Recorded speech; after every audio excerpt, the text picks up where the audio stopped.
Mark எழுதின சுவிசேஷம் 11ஆம் அதிகாரம் 23வது வசனத்திலிருந்து விசுவாசத்தின் கோட்பாடுகளை, விசுவாசத்தின் பிரமாணங்களை நாம் தொடர்ந்து கற்றுக்கொண்டு வருகிறோம்.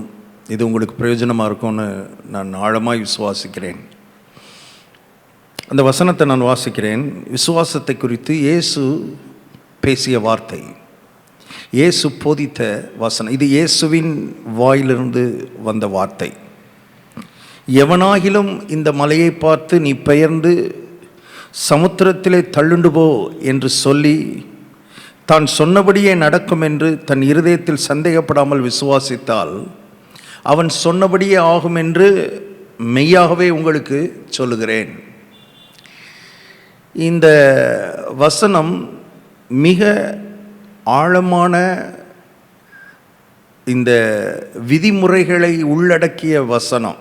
அதனால தான் அநேகர் இந்த வசனத்தை விட்டுட்டு போயிடுறாங்க, இந்த வசனத்துக்குள்ளே அதிகமாக போகிறதில்ல. ஏன்னா இதில் நிறைய விஷயங்களை கர்த்தர் பொதித்து வைத்திருக்கிறார். அதை நாம் ஆழ்ந்து தியானித்து நாம் கற்றுக்கொள்ள வேண்டியது மிக அவசியம். கற்றுக்கொள்ளும் பொழுது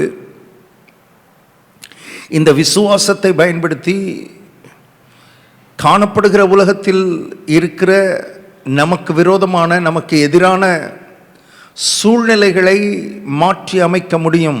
அதிலேயே வாழ வேண்டிய அவசியம் இல்லை. மக்கள் என்ன நினைக்கிறாங்கன்னா, நம்ம தலையெழுத்து இப்படி தான் வாழணும் போல இருக்குது, நம்ம தலை விதி இப்படி தான் இருக்கணும் போல இருக்குது, நமக்கு நேரம் சரியில்லை, என்ன பண்ணுறது, நமக்கு கொடுத்து வச்சது அவ்வளவுதான், இப்படிப்பட்ட வார்த்தைகளெல்லாம் சொல்லி வாழ்க்கையிலே எதிர்மறையான காரியங்கள் எல்லாவற்றையும் அப்படியே அங்கீகரித்து அதை ஏற்றுக்கொண்டு அடாப்ட் பண்ணி அதற்குள்ளேயே வாழ பழகிவிட்டார்கள். அப்படி இருக்கணும்னு கர்த்தர் சொல்லலை, இயேசு அப்படி சொல்லவில்லை. உங்களுக்கு எதிராக இருக்கிற, உங்களுக்கு விரோதமாக இருக்கிற சூழ்நிலைகளை நீங்கள் அக்செப்ட் பண்ணணும்னு சொல்லலை, அதை பெயர்த்து தள்ளிப்போ அப்படின்னு சொன்னால் அது போயிடும்னு கர்த்தர் சொல்கிறாரு. நமக்கு சொல்கிறதுக்கே கஷ்டமாக இருக்குது, அது என்னன்னு விளங்கலை நமக்கு. It's a law of faith. விசுவாசத்தின் கோட்பாடுகளை கர்த்தர் அங்கே சொல்லுகிறார். பல காரியங்களை நாம் கடந்த சில நாட்களாக இந்த வசனத்திலிருந்து தியானித்து கொண்டு இருக்கிறோம். இதெல்லாம் லா, ரொம்ப முக்கியம். இது பிரமாணம், இது எல்லாருக்கும் வேலை செய்யும். அதான் நீங்கள் யாராக இருந்தாலும் உங்களுக்கு இது வேலை செய்யும். ஏன்னா இது கோட்பாடு, இட்ஸ் எ பிரின்சிபல். அதனால தான் இதை நம்ம படித்து கொண்டு இருக்கிறோம், இதை கற்றுக்கொண்டு வருகிறோம். ஆண்டவர் சொல்கிறாரு, இந்த மலையை பார்த்து நீ பெயர்ந்து சமுத்திரத்திலே தள்ளுண்டு போ என்று சொன்னால், நீ சொன்னால், கர்த்தர் சொன்னால் இல்லை, இயேசு சொன்னால் இல்லை, ஆவியானவர் சொன்னால் அப்படி இல்லை, நீ சொன்னால், எவனாயிலும் சொன்னால் அவன் சொன்னபடியே ஆகும்னு சொல்லலை, சொன்ன உடனே சொன்னபடி ஆகும்னு சொல்லலை, சொல்லி தள்ளுண்டு போ என்று சொல்லி கமா அடுத்து இருக்கிறது தான் ரொம்ப முக்கியம். வெறும் சொல்றதுனால நடக்க போறதில்லை, என்ன சொன்னமோ அது அப்படியே நடக்கும்னு இருதயத்தில் விசுவாசித்தால். இது வெறும் வாயோடு சம்பந்தப்பட்டதல்ல. இந்த விசுவாசத்தின் கோட்பாடு என்பது வெறும் வாயோடு சம்பந்தப்பட்டதல்ல, இது இருதயத்தோடு சம்பந்தப்பட்டது. இந்த நேரத்தில் இன்னொன்னையும் சொல்கிறேன், இதில் இந்த விசுவாசத்தின் கோட்பாடு வெறும் இருதயத்தோடு சம்பந்தப்பட்டதும் அல்ல, அது வாயோடும் சம்பந்தப்பட்டது. அப்போ ரெண்டுக்கும் equal importance must be given. இருதயம், வாய், இது ரெண்டு ஒன்றோடு ஒன்று ரொம்ப நெருக்கமாய் தொடர்புடையது. வேதத்தில் இருதயத்தின் நிறைவினால் வாய் பேசும். இயேசுவை கர்த்தர் என்று உன் வாயினால் அறிக்கையிட்டு தேவன் அவரை மரித்தெழுந்து எழுப்பினார் என்று உன் இருதயத்தில் விசுவாசித்தால் ரட்சிக்கப்படுவாய். ரட்சிப்புக்கே இது ரெண்டு ரொம்ப முக்கியங்க. ஒரு மனுஷன் ரட்சிக்கப்படுறதுக்கே இருதயமும் வாயும் ரொம்ப முக்கியம். ராத்திரி தூங்கிட்டு இருந்தால் ரட்சிக்கப்பட்டான், காலையில் எந்திரிக்கும் போது அப்படி இல்லை. ரட்சிக்கப்படணும்னா இது ரெண்டு வேலை செய்யணும், இருதயமும் வேலை செய்யணும், வாயும் வேலை செய்யணும். ஸோ அது ரட்சிப்போடு நின்று போகிறதில்லை. நம்முடைய வாழ்நாள் முழுவதும் இந்த இருதயமும் வாயும் நம்முடைய வாழ்க்கையோடு தொடர்ந்து பயணிக்க வேண்டும் என்று கர்த்தர் சொல்லுகிறார். இருதயத்தையும் வாயையும் ஒரே நேர்கோட்டில் வைத்து கொள்ள வேண்டும் என்று கர்த்தர் சொல்லுகிறார். அதுதான் பெரிய சேலஞ்சு நமக்கு. நம்ம வாய் ஒன்று சொல்லும், இருதயம் வேற ஒன்று நினைக்கும். அங்கதான் விசுவாசத்தில் தடுமாற்றம் ஏற்பட்டு விடுகிறது. விசுவாசத்தில் தடுமாற்றம் ஏற்படும் பொழுது நம்முடைய வாழ்க்கையை தடுமாறி விடுகிறது. ஏனென்றால் நம்முடைய வாழ்க்கை விசுவாசத்தில் தான் கட்டப்படுகிறது. விசுவாசத்தினால் நீதிமான் பிழைப்பான். பிழைப்பையே கர்த்தர் விசுவாசத்தில் வச்சிருக்கிறார்னா, அப்போ அந்த விசுவாசம் இருதயத்தோடும் வாயோடும் தொடர்புடையதாக இருக்கிறது. ஸோ கர்த்தர் சொல்லி நீ பெயர்ந்து சமுத்திரத்திலே தள்ளிடுபோ என்று சொல்லி தான் சொன்னபடியே நடக்கும் என்று தன் இருதயத்தில் விசுவாசித்தால் அப்போதான் அவன் சொன்னபடியே ஆகும். அப்போ நான் சொன்னபடியே நடக்கும்னு நான் விசுவாசிக்கணும்னா என்னை பற்றிய சரியான எண்ணம் எனக்கு வேணும். அதுதான் நேற்றுக்கு நான் உங்களுக்கு சொன்னேன். நம்மளை பற்றி நம்ம என்ன நினைக்கிறோன்றதை பொறுத்து தான் இந்த விசுவாசம் உள்ள ஜெனரேட் ஆக போகுது. நம்மை குறித்து நாம் என்ன நினைக்கிறோம், அதான் நம்முடைய ஐடென்டிட்டி இங்கிலீஷில் சொல்லுவாங்க. தமிழில் நம்முடைய அடையாளம். நம்முடைய அடையாளம் என்பது என்ன? நான் என்னைய எப்படி பார்க்குறேன், நான் என்னை யாரா நினைக்கிறேன், என்னை பற்றி நான் என்ன நினைக்கிறேன், ஊர் என்ன நினைக்குது, உலகம் என்ன நினைக்குது, அவர் என்ன நினைக்கிறாரு, இவர் என்ன நினைக்கிறாரு, இதுலேயே நம்ம காலத்தை கடத்திக்கிட்டு இருந்தோம்னா வாழ்நாள் முழுவதையும் வீணாக்கி விடுவோம். ரட்சிக்கப்பட்டிருக்கலாம், ஞானஸ்தானம் எடுத்திருக்கலாம், அபிஷேகம் பெற்றிருக்கலாம், அந்நிய பாஷை பேசலாம், செத்த பரலோகம் கூட போகலாம். ஆனால் இந்த பூலோக வாழ்க்கையில் நம்ம எதையுமே கர்த்தருக்காக செய்திருக்க மாட்டோம். இந்த பூலோக வாழ்க்கையிலே கர்த்தருடைய நோக்கம் நம்முடைய வாழ்க்கையில் நம்ம மூலமாக நிறைவேறாமல் போயிடும். இந்த உலகத்தில் வாழ்கிறதுக்குன்னு ஒரு நோக்கம் இருக்குதுல்ல. அதான் இதுக்கு முந்தின இந்த விசுவாசத்தின் பிரமாணத்தை நம்ம போதிக்கிறதுக்கு முன்பாக நோக்கத்தின் பிரமாணத்தை போதிச்சேன் நான். நம்ம இந்த உலகத்தில் இருந்துட்டு போகிறதுக்கு வரல. இந்த உலகத்துக்கு வந்தேன், இருக்கிறேங்க, இப்போ போயிடுவேன், இருந்துட்டு போகிறதில்ல. இந்த உலகத்திலே நான் வந்த நோக்கத்தை நிறைவேற்றணும். இந்த உலகத்திலே நான் பிறந்ததற்கான நோக்கத்தை நிறைவேற்றணும். அதை நிறைவேற்றணும்னா இது ரொம்ப முக்கியம். என்னை குறித்த ஒரு சரியான பார்வை, என்னை குறித்த அடையாளம், என்னை குறித்து நான் என்ன நினைக்கிறேன் பாருங்க. தேவன் மனிதனை படைக்கும் பொழுது, சிருஷ்டிக்கும் பொழுது அவனுக்கென்று ஒரு நோக்கத்தை கொடுத்தார். 1ஆம் அதிகாரம் 26வது வசனம், ஆதியாகமம். என்ன நோக்கம்? அவர்கள் ஆளக்கடவர்கள். That's the greatest purpose of mankind. மனுக்குலத்துக்கு கர்த்தர் வைத்த நோக்கம், இந்த நோக்கத்தோடு தான் அவனை படைத்தார். ஆனால் அந்த வசனத்தை நல்லா கவனிச்சிங்கன்னா அவர் சொல்கிறாரு, நமது சாயலாகவும் நமது ரூபத்தின்படியையும் மனுஷனை உண்டாக்குவோமாக. மொட்டையா மனுஷனை உண்டாக்குவோமாகன்னு சொல்லலை. நமது சாயலாகவும் நமது ரூபத்தின்படியையும் மனுஷனை உண்டாக்குவோமாக. அவர்கள் சமுத்திரத்தின் மச்சங்களையும் ஆகாயத்து பறவைகளையும் அப்படியெல்லாம் சொல்லி பூமி அனைத்தையும் ஆளக்கடவர்கள் என்றார். ஸோ நோக்கத்தை ரெண்டாவது சொல்கிறார்.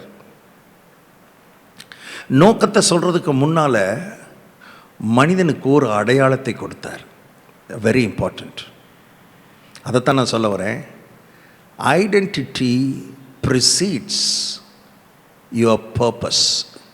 Your identity precedes your purpose. உங்கள் நோக்கத்துக்கு முன்னால் உங்கள் அடையாளம் வருகிறது. நீங்கள் என்ன நோக்கத்தை நிறைவேற்றப் போகிறீர்கள் என்பது உங்களை குறித்த என்ன அடையாளத்தை உங்கள் மனதுக்குள்ளே நீங்கள் வைத்திருக்கிறீர்கள் என்பதை பொறுத்து இருக்கிறது. கவனிக்கணும். உங்கள் நோக்கத்தை நீங்கள் எப்படி இந்த உலகத்தில் நிறைவேற்றப் போகிறீர்கள் என்பது உங்களை பற்றி நீங்கள் என்ன நினைக்கிறீங்கன்றதை பொறுத்து தான். அதுக்கப்புறம் தான் நோக்கம். முதல்ல அடையாளம், ஐடென்டிட்டி. ஸோ இதெல்லாம் இதோடு சம்பந்தப்பட்டது. நம்மளை பற்றிய சரியான எண்ணம் நமக்கு இருந்தால் தான் நோக்கத்தை நிறைவேற்ற முடியும். ஏன்னா நம்மளை பற்றிய சரியான எண்ணம் நமக்கு இருந்தால் தான் விசுவாசத்தின் கோட்பாடு நம்முடைய வாழ்க்கையில் நிறைவேறும், விசுவாசத்தின் பிரமாணம் நிறைவேறும். ஆகவே அடையாளம் ரொம்ப ரொம்ப முக்கியம், ஐடென்டிட்டி ரொம்ப ரொம்ப முக்கியம். இன்னைக்கு இந்த அடையாளத்தை பற்றி சுருக்கமாக ஒரு காரியத்தை சொல்லிடுறேன். இயேசு கிறிஸ்துவை ஏற்றுக்கொண்ட தேவனுடைய பிள்ளைகளுக்கு 2 அடையாளங்கள் இருக்கிறது. ஒன்று மாம்சத்தின்படியான அடையாளம், இன்னொன்று ஆவியின்படியான அடையாளம். ஒன்று மாம்ச அடையாளம், இன்னொன்று ஆவிக்குரிய அடையாளம். நீங்கள் இதை ரோமர் 1ஆம் அதிகாரத்தில் நீங்கள் வாசிக்கலாம். நான் ஏற்கனவே இதுக்கு முன்னால் சொன்னேன்னு நினைக்கிறேன், சில நாட்களுக்கு முன்பாக. மறுபடி அதை ஞாபகப்படுத்துகிறேன்.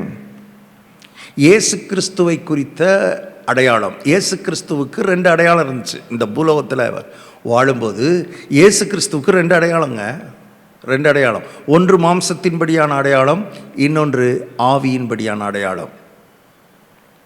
மாம்சத்தின் இதை ரோமர் 1ஆம் அதிகாரம் 4வது வசனம் 5வது வசனத்தில் நான் சொல்கிறது இருக்குது, நீங்கள் வாசித்து பாருங்கள். இயேசு கிறிஸ்து மாம்சத்தின்படி தாவீதின் சந்ததியில் பிறந்தவர், மாம்சத்தின்படியான அடையாளம். ஆவியின்படி, அதே வசனத்தில் ஆவியின்படி தேவனுடைய குமாரன். இந்த 2 அடையாளம், ஒன்று மாம்சத்தின்படியான அடையாளம், இன்னொன்று ஆவியின்படியான அடையாளம். மாம்சத்தின்படி அவர் தாவீதின் சந்ததியில் பிறந்தவர். மாம்சத்தின்படி அவருடைய ஹைட் இது, மாம்சத்தின்படி அவருடைய வெயிட் இது, மாம்சத்தின்படி அவர் இந்த கலரில் இருக்கிறார், மாம்சத்தின்படி அவருக்கு இவ்வளவு முடி இருக்குது, மாம்சத்தின்படி அவர் இந்த கலர் ட்ரெஸ் பண்ணிரு. இதெல்லாம் மாம்சத்தின்படியான அவருடைய அடையாளங்கள். ஆவியின்படி அவர் தேவனுடைய குமாரன். நீங்கள் இந்த மத்தேயு, மார்க்கு, லூக்கா, யோவான் இந்த 4 அதிகாரங்களை வாசித்து பாருங்க. இந்த 4 அதிகாரங்களிலும் 4 புஸ்தகங்கள், மத்தேயு, மார்க்கு, லூக்கா, யோவான் 4 சுவிசேஷ புத்தகங்களிலும் இயேசு தன்னுடைய மாம்சத்தின்படியான அடையாளத்திலே வாழாமல் ஆவியின்படியான அடையாளத்திலே தான் அவர் வாழ்ந்தார் என்பது நமக்கு தெரியும். அதனால தான் அவர் 12 வயசுலேயே எருசலேமில் அவர் தேவாலயத்தில் வேதபாரகரோடு, அங்கே இருக்கிற ஞானிகளோடு அவர் பேசிக்கொண்டு இருக்கும் பொழுது அவங்க அப்பா அம்மாவும் தேடி போகிறாங்க. ஏன்னா விட்டுட்டு போயிட்டாங்க, திரும்ப தேடி வர்றாங்க. அவர் அங்கே உட்காந்துருக்கிறாரு. அவர்கிட்ட கேட்குறாங்க, ஏப்பா இப்படி பண்ண? உன் தகப்பனும் நானும் உன்னை தேடினோமே, விசாரத்தோடே தேடினோமேன்னு மாம்சத்தின்படியான தாயார் மாம்சத்தின்படியான தகப்பனை குறித்தும் தன்னை குறித்தும் தங்கள் மாம்சத்தின்படியான மயங்கிட்ட பேசுகிறாங்க. ஆனால் அவர் எந்த தளத்தில் நின்று பேசினார்ன்றதை கவனிங்க. என்னை ஏன் தேடினீர்கள்? என் பிதாவுக்கு அடுத்தவைகளை நான் செய்ய வேண்டும் என்பது உங்களுக்கு தெரியாதா? இவர் எந்த பிதானா தகப்பன். இவர் எந்த தகப்பனை பற்றி பேசுகிறாருன்னா ஆவியின்படியான தகப்பனை பற்றி பேசுகிறார். அப்போ இவர் ஆவியின்படியான அடையாளத்தை 12 வயசில் அவர் புரிந்து கொண்டார், அறிந்து கொண்டார். அந்த ஆவியின்படியான அந்த அடையாளத்தில் தான் இந்த உலகத்திலே வாழ்ந்தார். அதனால தான் அவர் வாயை திறந்து இனி ஒருவனும் ஒரு காலும் உன்னிடத்தில் கனி புசியாதிருப்பானாக அத்தி மரத்தை பார்த்து சொன்னபோது அது அப்படியே நடந்தது. நானும் சொன்னேன், நடக்க மாட்டேங்குதேன்னா அவர் வாழ்ந்த அடையாளம் வேறு, நீங்கள் வாழ்ந்துக்கிட்டு இருக்கிற அடையாளம் வேறு. நம்ம வாழ்ந்துக்கிட்டு இருக்கிற அடையாளம் என்னென்னா, நான் இவ்வளவு படித்தாள், நான் இந்த வேலை செய்கிற ஆள், எனக்கு இவ்வளவு பணம் இருக்குது, எனக்கு இவ்வளோ சம்பாத்தியம் இருக்குது, நான் என் ஹைட் இவ்வளவு, என் வெயிட் இவ்வளவு, என் குடும்பம் இந்த குடும்பம், என் பின்னணி இந்த, இதுலேயே தான் நம்முடைய மனசெல்லாம் சுற்றி சுற்றி வருது. இந்த மாம்சத்தின்படியான அடையாளத்தை வச்சுக்கிட்டு விசுவாசத்தின் கோட்பாட்டை நிறைவேற்ற முடியாது. விசுவாசத்தின் கோட்பாட்டை நிறைவேற்றுவதற்கு ஆவியின்படியான அடையாளத்திலே நாம் வாழ வேண்டியது மிக அவசியம். அந்த ஆவியின்படியான அடையாளத்துக்குள்ள வரும்பொழுதுதான் விசுவாசம் இயக்கப்படுகிறது. நாம் காணப்படுகிற மாம்சீகமான அடையாளங்களை தான் பெரிதுபடுத்துகிறோம் வாழ்க்கையில். அதுதான் முக்கியத்துவம் கொடுக்கிறோம். காணப்படாத ஆவிக்குரிய அடையாளங்கள், நிஜமான அடையாளங்கள் இருக்கிறது. ரியல் ஐடென்டிட்டி, அதுதான் ரியல் ஐடென்டிட்டி. அந்த நிஜமான அடையாளங்களை நம்ம தூக்கி எறிஞ்சிட்டோம். அதனால தான் விசுவாசத்தின் கோட்பாடு நமக்கு வேலை செய்ய மாட்டேங்குது. நானும் சொல்லி பார்த்தேன்.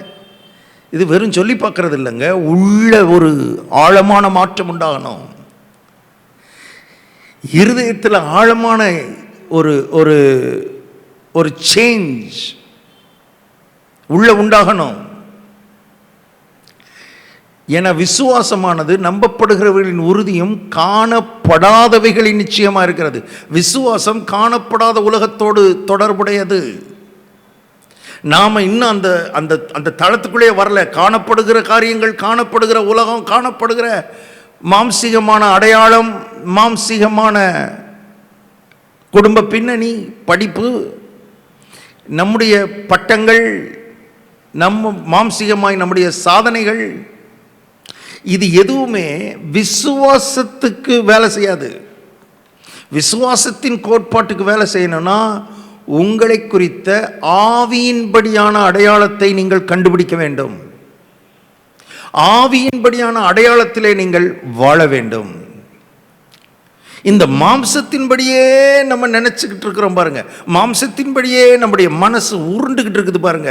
மாம்சத்தின்படியான காரியங்களையே நம்முடைய மனம் திங்க் பண்ணி பழகிடுச்சு பாருங்க. அதை கொஞ்சம் மாற்றணும் தேவனுடைய பிள்ளைகள். நாம் ஆவிக்குரியவர்களாய் மாற வேண்டியது இருக்கிறது. ஆவிக்குரியவர்கள்னா மக்கள் அதையுமே ட்ரெஸ்ஸை மாற்றுறது, அந்த ட்ரெஸ்ஸை போடுறது, இந்த ட்ரெஸ்ஸை போடுறதுன்ற மாதிரி போயிட்டாங்க. ஆவிக்குரியவர்கள்னா அது இல்லை.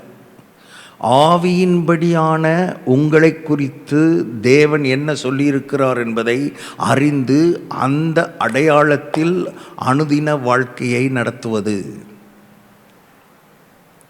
பவுல் ஒரு அற்புதமான ஒரு காரியத்தை சொல்கிறார், அதை வாசிப்போம். 2 கொரிந்தியர்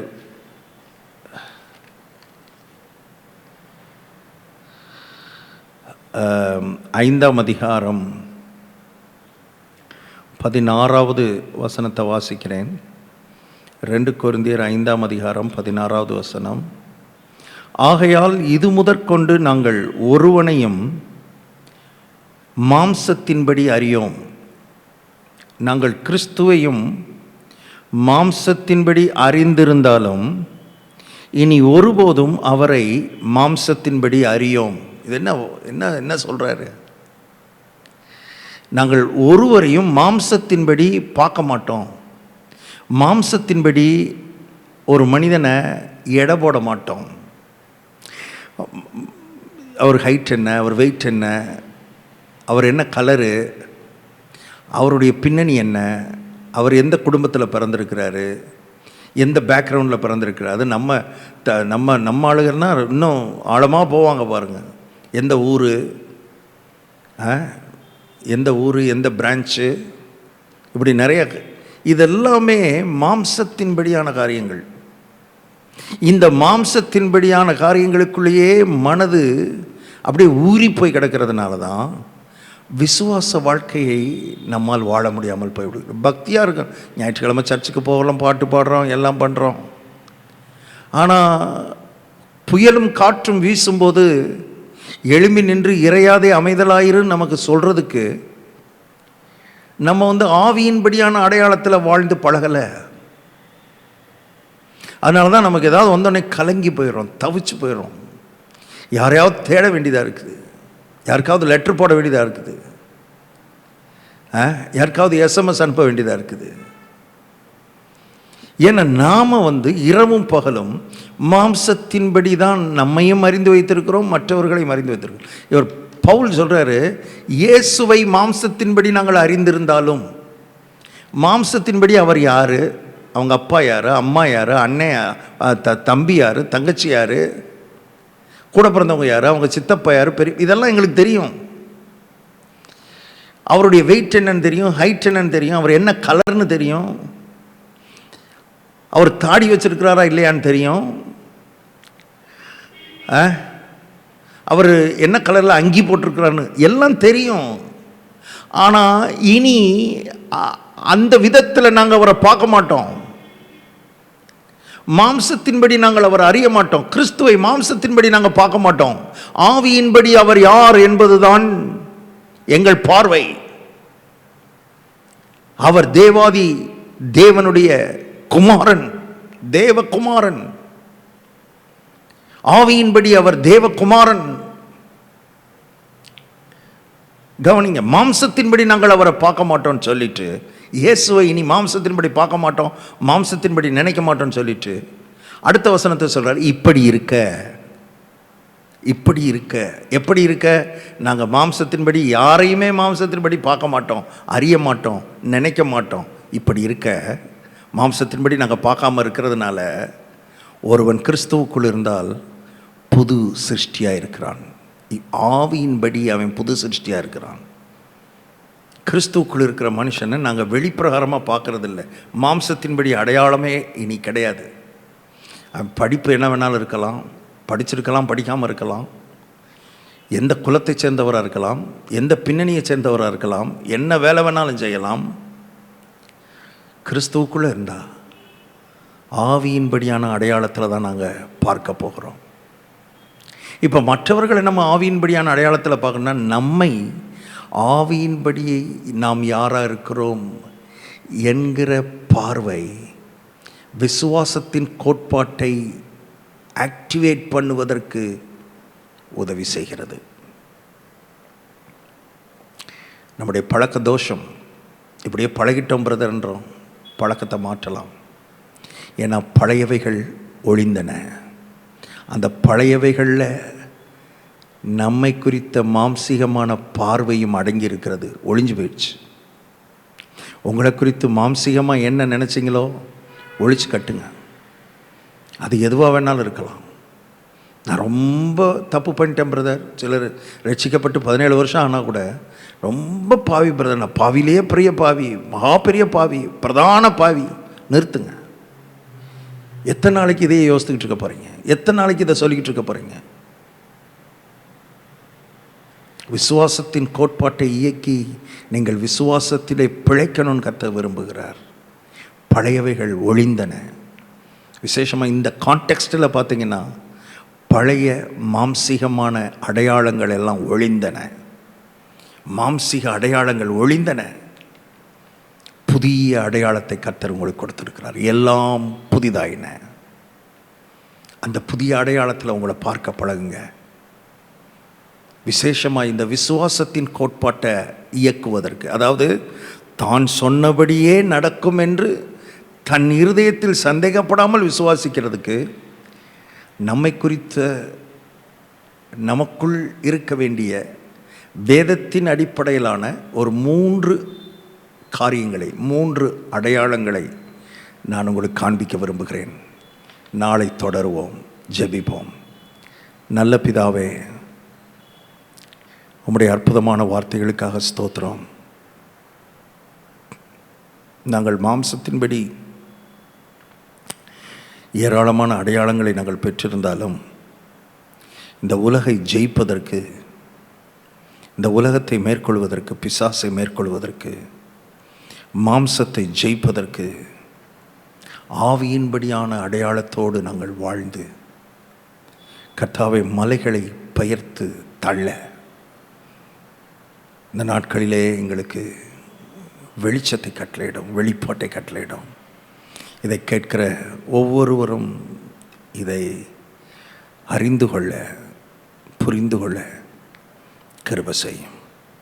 உம்முடைய கருத்தில் ஒப்பு கொடுக்கிறோம். தொடர்ந்து போதிக்கிற நல்ல ஆவியானவர் எங்களுக்கு போதிப்பீராக. இயேசு கிறிஸ்துவின் நாமத்தில் ஜெபிக்கிறோம் பிதாவே. ஆமேன், ஆமேன். God bless you. Jesus loves you.